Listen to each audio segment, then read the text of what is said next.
네, 안녕하세요. 이번 영상은 시황 영상입니다. 최근에 제가 시청자 종목 분석을 영상을 찍느냐고 시황 영상을 올려드리지 못했는데 오늘 조금 날을 잡아서 한번 시장에 대해서 분석을 하도록 하겠습니다. 일단 시장이 제가 계속해서 중요하다고 말씀드리는 이유는 제가 가진 종목이 아무리 좋은 종목이라도 시장이 예를 들어서 이런 식으로 하락하는 모습이 나타난다면 내가 가진 종목은 좋은 종목인 경우는 이렇게 눌림이 나오게 되고, 만약에 좋지 않은 종목이라면 이렇게 시장이 하락할 때 이렇게 신저가를 기록할 수가 있습니다. 그래서 이렇게 눌림을 기록한 종목, 그리고 이렇게 저가를 기록한 종목으로 나눠질 수가 있는 것이고, 반대로 시장이 다시 또 이렇게 상승으로 전환을 한다면 내가 가진 종목이 좋은 종목이라면 눌림을 갖고 신고가를 이렇게 이뤄지는 것이고, 내가 가진 종목이 좋지 않은 종목이라면 여기서 단순히 기술적 반등이 나오기 마련입니다. 그래서 아무리 좋은 종목이라도 시장이 하락할 수가 있다면 어느 정도 눌림을 우리가 예상을 해야 되는 것이고, 시장이 상승할 때 신고가를 돌파할 수 있는 종목으로 갈아타는 것이 좋다고 생각하시면 됩니다. 그래서 일단은 시장 분석을 하는 이유에 대해서 먼저 말씀을 드렸고, 그 다음에 제가 이 영상을 찍게 된 것은 현재 자리가 추가 상승이냐 단기 하락의 시작이냐의 기로에 있다고 생각하기 때문입니다.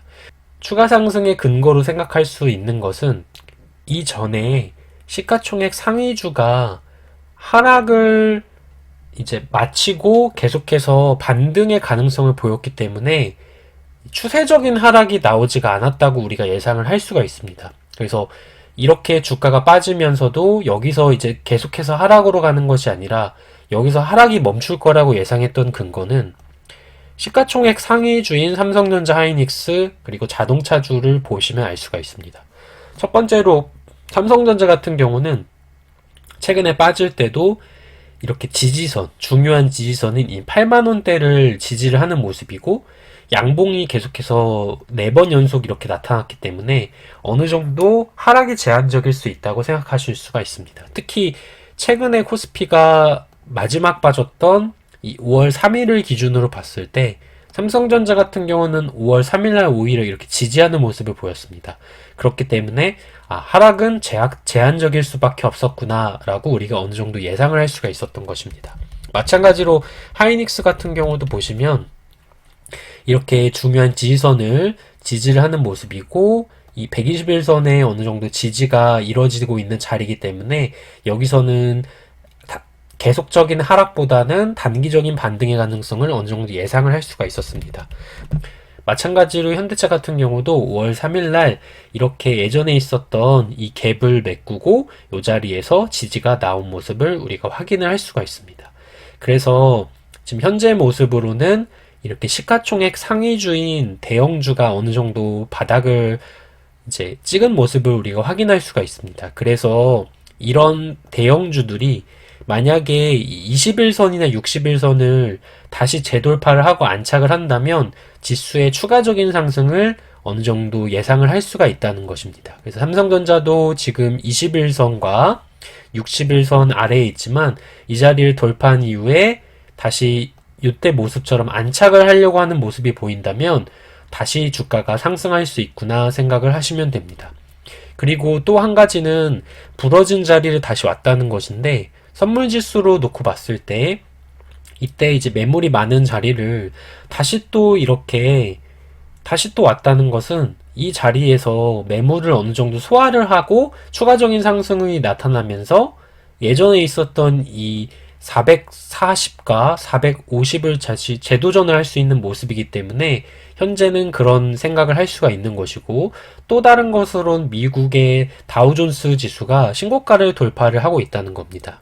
다시 지지를 받으면서 여기서 신고가를 돌파하고 있는 모습입니다. 그래서 현재로서는 이런 부분 때문에 추가 상승의 가능성이 있다고 말씀을 드릴 수가 있습니다. 그리고 단기 하락장의 근거로는 첫 번째로는 나스닥이 약하다는 건데, 다우는 세지만 기술주에서는 지금 어느 정도 쌍봉을 형성하는 모습이고, 이 자리에서 21선과 61선을 돌파를 못하고 이 부분이 저항선으로 자리를 할 수가 있기 때문에 이 자리를 이 갭을 다시 메꾼다면 이 아랫부분에 있는 이쪽에 있는 두 가지 갭을 메꾸러 내려올 수가 있습니다. 그리고 월봉으로 보시면은 지금 5이평선이 지지를 받고 있는 모습이지만 만약에 이번 달에 이 5이평선에서 이 자리를 깨버린다면 어느 정도 이 쌍봉을 맞고 추가적으로 하락할 수 있는 모습이 나오고 있습니다. 그래서 나스닥이 약하기 때문에 기술추가 좀 힘들고 그 다음에 코스닥의 첫 하락이 너무 강하다는 말씀을 드리고 싶은데 코스닥 같은 경우는 이쪽 자리에서 보시면 신고가를 돌파를 하고 있었던 모습입니다. 그래서 만약에 빠지더라도 이 코스닥이 예전에 있었던 이 1000포인트를 깨지 않는 모습이 나타났었어야 되는데 최근에 보시면은 하락폭이 너무 깊습니다. 그렇기 때문에 기술적 반등이 나오면서 예를 들어서 피보나치 개수로 우리가 반등폭을 예상을 했을 때 지금 38%나 또는 50%인 대략 요 부분까지 상승을 할 수가 있습니다. 그래서 피보나치 이 개수는 어느 정도 반등폭을 예상하는 데 도움이 될 수가 있는데 이쪽 선을 기준으로 50%, 38%, 61.8% 이런 식으로 생각을 하시면 됩니다. 그래서 저는 지금 이 50%인 988 정도까지가 1차적으로 목표가를 생각을 하고 있습니다. 그래서 이런 기술적인 반등이 나오고 나서 이 이후에 추가적으로 이 5이평선을 이 월봉상 5이평선을 다시 깨버리면서 종가상 마무리를 한다면 이 이후에는 코스닥이 하락이 나올 수가 있다고 생각을 하시면 됩니다. 현재까지는 어느 정도 일리가 있는 모습이라고 생각하시면 됩니다. 그리고 두 번째로는 예전에 제가 한번 말씀드렸던 선물지수를 기준으로 봤을 때 이쪽에 있는 갭을 상승장으로 가기 위해서는 메꾸지 않아야 된다고 말씀드렸는데 이 갭을 이번에 메꾸면서 반등이 나왔고 그렇다면 위로 추세적으로 가는 상승이 아니라 다시 또 하락으로 바뀌면서 이쪽에 있는 그 방향성이 추세가 연장이 될 수가 있습니다. 그래서 430포인트를 다시 또 박스권 상단으로 맞으면서 빠진다면 이번에는 420을 깨면은 단순히 여기서 기술적 반등이 아니라 이 밑에서 올라오고 있는 121선까지도 추가적인 하락이 가능한 자리입니다. 그래서 이런 부분들을 생각을 하셔야 되고 그리고 또 한 가지로는 우선주의 상한가 개수가 매우 늘었다고 할 수가 있는데 최근에 우선주가 상한가가 좀 많이 이루어지고 있는 모습입니다. 금요일만 보셨을 때도 우선주가 대략 7개 정도 나온 모습을 확인할 수가 있고 그리고 6일만 봤을 때도 우선주가 대략 7개 이렇게 나온 모습을 확인할 수 있기 때문에 지금 최근에 우선주가 계속해서 급등을 하고 있다는 것은 어느 정도 지수가 거의 고점에 다다를 수 있는 상황이라고 생각하시면 됩니다. 그래서 어느 정도 위아래가 다 가능한 자리이기 때문에 이제 대응 전략을 생각할 수가 있는데 대응 전략에서는 첫 번째로 지수가 큰 상승을 하기 위해서는 시가총액이 큰 대형주 위주의 상승이 있어야 됩니다. 그래서 말씀드린 대로 삼성전자, 하이닉스 자동차가 21선과 61선을 돌파한 이후에 눌림이 나와야 된다는 말씀을 드리고 싶습니다. 그리고 만약에 430에서 박스권을 형성을 하고 여기서 이런 식의 박스권이 계속해서 이루어진다면 최근에 다우존스 지수가 상승하고 나스닥이 하락하는 것처럼 경기 민감주 위주의 상승이 지속적으로 이루어질 수가 있습니다. 그래서 최근에 은행이라든지 증권, 보험 또는 철강, 해운, 조선, 정유 이런 종목들이 지속적인 상승이 이루어질 수가 있기 때문에 이런 부분은 눈여겨보셔야 됩니다. 그 다음에 이번에 상승이 어느 정도 이제 박스권으로 여기서 자리를 잡은 다음에 빠질 수가 있다면 특히 시가총액 1000억 근처의 중소형주를 눈여겨보셔야 됩니다.